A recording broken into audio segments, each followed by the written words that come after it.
Bien, merci, professeur Moukouri. Bonjour tout le monde. Écoutez, on m'a appelé pour parler de population cible pour la vaccination et tout particulièrement la vaccination qui nous importe aujourd'hui chez l'immunodéprimé. Comment on peut répondre à ça? Je vous propose ceci. Quand on veut parler de cible de la vaccination, il faut prendre en considération deux aspects principaux. D'abord, un aspect qui est quantitatif. On s'adresse à combien de personnes, quel est l'effectif de ces populations, parce que ces vaccins, il va falloir les acheter ou les faire acheter. Donc, il y aura un coût prévisionnel. Deuxième élément, c'est les aspects qualitatifs. Et c'est là où on rentre dans tout ce qu'on a déjà plus ou moins senti au cours des présentations initiales. On s'adresse à qui? On peut très bien, on sait là qu'on va parler d'immunodéprimés. Donc c'est le dernier point que j'ai mis en grand, parce que c'est ce qui nous intéresse aujourd'hui. Mais on pourrait très bien nous intéresser aux femmes enceintes. On pourrait également nous intéresser aux personnes âgées, l'âge avancé. On pourrait nous intéresser aux comorbidités. Quelqu'un qui a une comorbidité, il aura besoin de quoi? De quel vaccin? Quand? Et enfin, il y a certaines expositions potentielles, disons particulières, qui peuvent parfois nécessiter une vaccination particulière. Voilà. Donc c'est comme ça qu'on peut appréhender certaines populations qui dépendent de ce qu'on est en train d'essayer de protéger, la population qu'on cherche à protéger. Alors bien sûr, il y a beaucoup de choses qui rentrent en ligne de compte. Là, je vous ai mis la pyramide des âges pour voir que ça, c'est des données qui sont nécessaires. Combien il y a de femmes, combien il y a d'hommes dans une population, les personnes âgées au-delà de 65, au-delà de 50, etc. Donc tout ça doit être connu pour pouvoir quantifier correctement ces cibles. Sans oublier les prévalences et incidences des maladies qu'on veut éviter, ici pour nous, chez l'immunodéprimé.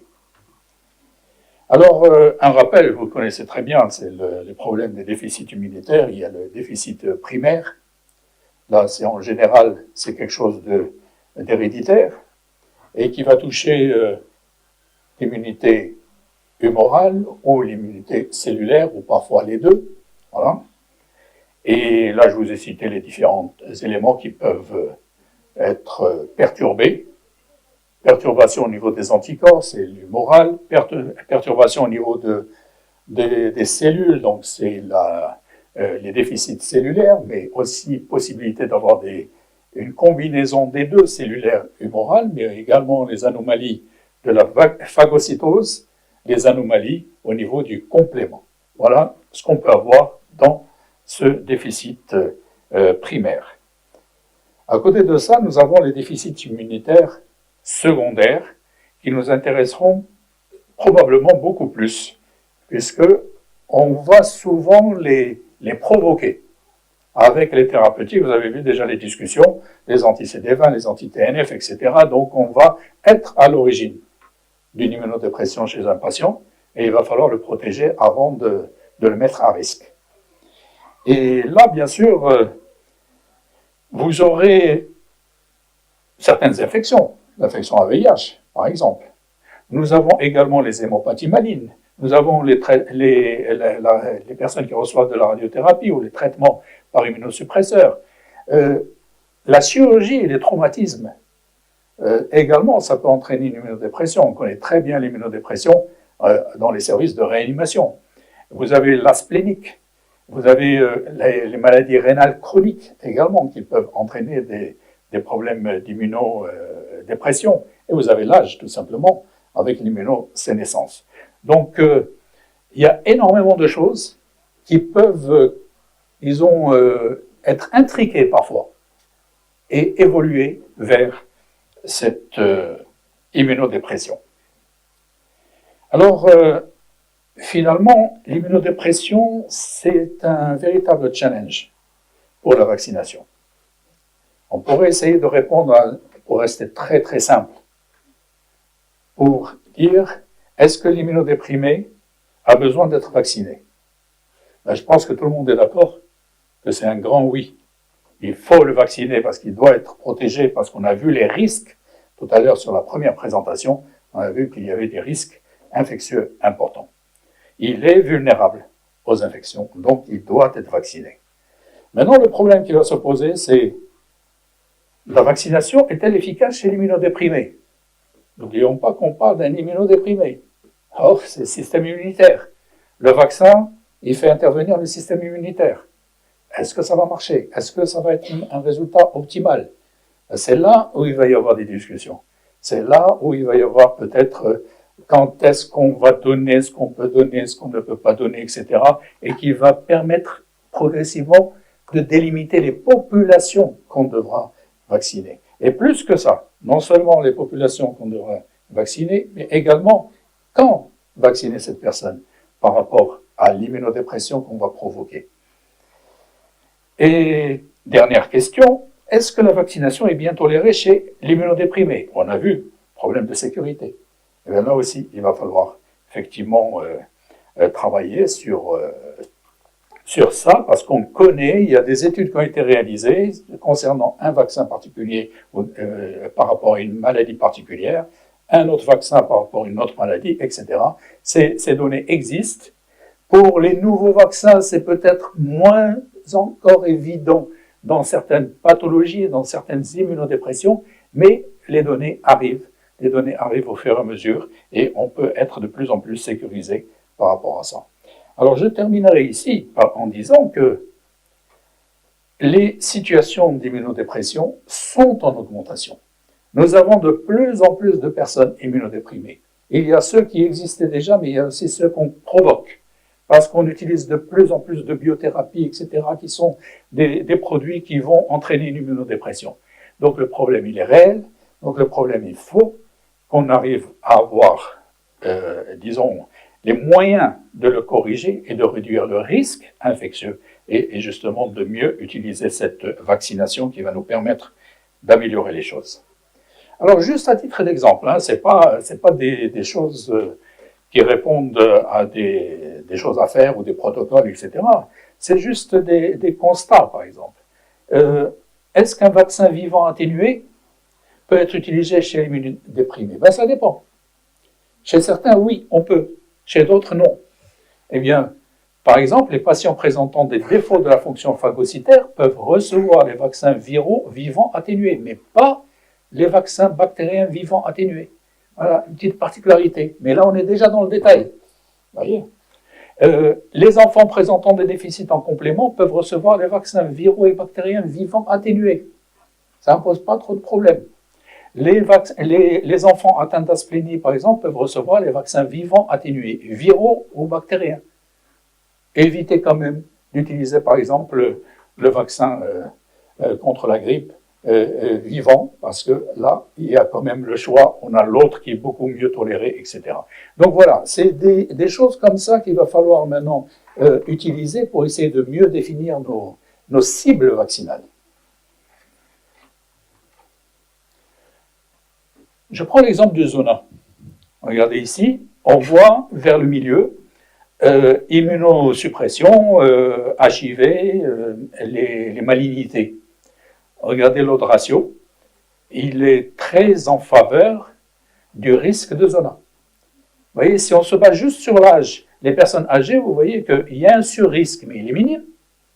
Mais quand on va vers l'immunodépression, que ce soit HIV ou que ce soit suite à des malignités, c'est un risque qui est très important, qui a été multiplié par X, 14 fois, etc.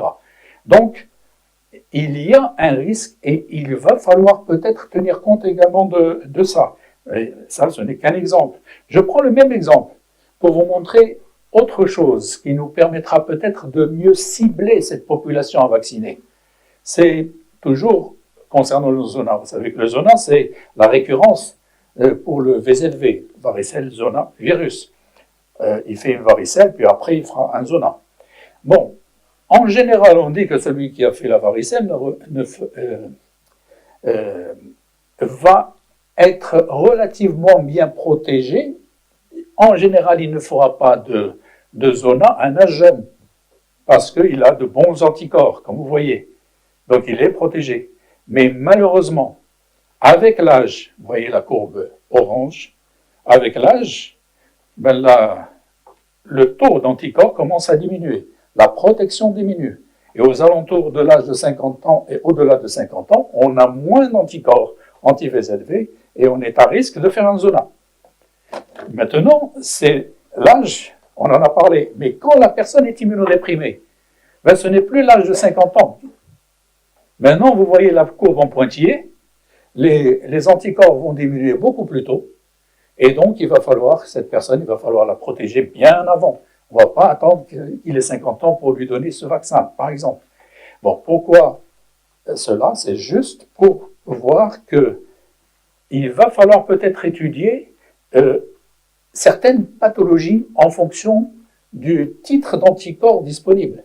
Certains auront besoin d'être vaccinés, d'autres n'auront peut-être pas besoin d'être vaccinés avant d'être mis sous un traitement immunosuppresseur. Les infections invasives à pneumocoque. On sait très bien qu'il y a deux zones à risque de tout jeune, de jeunes enfants, et puis il y a sujet âgé. Au fur et à mesure qu'il prend de l'âge, mais il y a un risque de faire des infections invasives à pneumocoque. Eh bien, là, on voit bien que déjà l'âge pose problème. Eh bien, quand on ajoute à ça l'immunodépression, vous voyez ici que, par exemple, dans le cas des hémopathies malignes, dans le cas des tumeurs solides, dans le cas de la transplantation de moelle, dans le cas de l'infection à VIH, vous avez des histogrammes qui sont extrêmement élevés. Et ça montre bien que là, on ne va pas attendre que la personne ait un âge suffisamment avancé pour dire là, il rentre maintenant dans les cibles de vaccination. Non, c'est bien avant. Là, pour vous dire également que les complications peuvent être graves, et là, c'est surtout pour rappeler l'intérêt du vaccin de la grippe chez les personnes immunodéprimées, parce qu'une grippe, ben, ça peut être le début des problèmes, ça peut être le début de la pneumonie à pneumocoque, et donc ça peut entraîner des problèmes beaucoup plus graves. Et j'ai presque fini pour dire que, finalement, on a un patient. Il est dans un environnement. Ce patient, il a une maladie sous-jacente. Il est malade. Et on va peut-être, au-delà de ça, lui donner une thérapie pour le guérir. Une thérapie qui, malheureusement, est immunosuppressive. Maladie sous-jacente, je vais m'occuper d'une maladie X qui nécessite la thérapie immunosuppressive. Mais il ne faut pas oublier que mon patient, il a peut-être aussi des comorbidités. Il va falloir en tenir compte. N'oublions pas aussi qu'il a un certain âge. Il va falloir en tenir compte. Donc les choses sont très intriquées. Donc quand je voudrais définir mon patient ou la population qui va bénéficier, ben, il y a beaucoup de paramètres qui doivent entrer en ligne de compte pour finalement décider de qu'est-ce qu'on va faire. Et pour venir compliquer encore les choses, c'est le timing de la vaccination. Quand on doit donner un immunosuppresseur, on commençait à le discuter tout à l'heure, il va falloir, est-ce qu'on va le donner, on veut vacciner aussi, est-ce qu'on vaccine d'abord, est-ce qu'on vaccine après, est-ce qu'on vaccine pendant, etc. Donc tout ça, c'est relativement complexe et c'est ce qui va nous définir ces cibles vaccinales. Eh bien, il ne faut pas oublier aussi que le patient a un entourage qui peut le contaminer, qui peut le rendre malade. Mais parfois, on ne peut pas vacciner le patient, mais vaccinons au moins l'entourage. Alors, tout ça doit être connu par les utilisateurs. Voilà. Donc, vous avez les utilisateurs qui vont prescrire de la biothérapie. J'ai cité des spécialités, mais j'ai peut-être oublié certaines. Il y en a beaucoup maintenant qui utilisent de la biothérapie. Les thérapies cytotoxiques, les immunosuppresseurs, la corticothérapie prolongée à dose suffisante et immunosuppressive. Là aussi, on est beaucoup apprécié ces choses-là.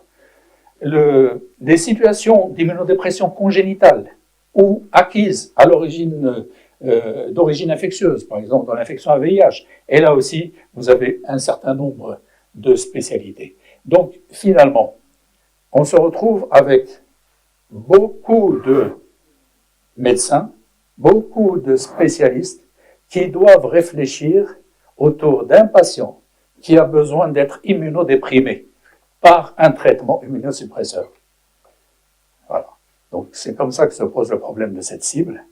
Et je conclus en disant que les populations cibles de la vaccination chez l'immunodéprimé sont difficiles à vraiment appréhender de façon exhaustive du fait de la multiplicité des causes d'immunodépression, parce qu'on peut avoir beaucoup de choses d'ailleurs. Vous avez vu dans notre discussion tout à l'heure, plusieurs situations commençaient à émerger.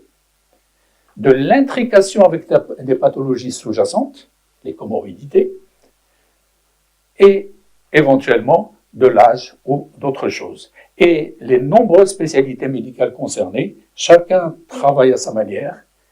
Eh bien, un beau jour, il va falloir peut-être nous arrêter et dire, il va falloir peut-être trouver le moyen de faire pareil. Du fait de la vulnérabilité des immunodéprimés aux infections, tout médecin les prenant en charge doit connaître les modalités pratiques pour vacciner ses patients, en tenant compte du type d'immunodépression, des maladies évitables par la vaccination, des comorbidités et de l'âge. Voilà donc finalement, si on doit résumer, les cibles de cette vaccination et qui nous montrent que nous devons vraiment travailler ensemble pour essayer d'arriver à des protocoles, peut-être pas communs, mais des protocoles qui commencent par des troncs communs et après qui vont peut-être vers des spécificités selon les spécialités. Voilà, je vous remercie.